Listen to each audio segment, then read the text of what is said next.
Hello friends, ఈరోజు current affairs. నెలసరి సెలవులు తప్పనిసరి చేస్తే మహిళల ఉద్యోగాలకే ముప్పు అని సుప్రీంకోర్టు పేర్కొంది.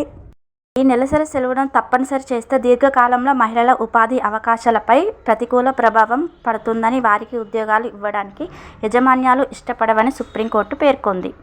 మహిళలకు నెలసరి సెలవులు తప్పనిసరి చేస్తూ కేంద్రం, రాష్ట్రాలు మార్గదర్శకాలు రూపొందించేలా ఆదేశాలివ్వంటూ దాఖలైన పిటిషన్ను తిరస్కరిస్తూ భారత ప్రధాన న్యాయమూర్తి (CJI) justice Surya Kant, justice Joy Mallya బాగ్చీల ధర్మాసనం శుక్రవారం ఈ వ్యాఖ్యలు చేసింది.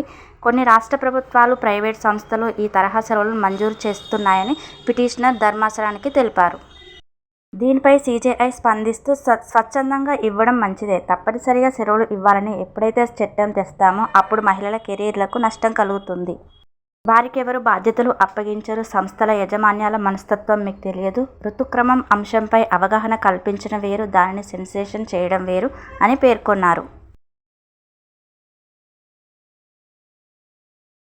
పిటిషన్ను తిరస్కరిస్తున్నట్లు పేర్కొన్న ధర్మాసనం ఇందులో లేవనెత్తిన అంశాలను పరిశీలించాలని కేంద్రం సంబంధిత అధికారులను సూచించింది. వీడియో నచ్చినట్లయితే సబ్స్క్రైబ్ చేయండి. Thanks for watching this video.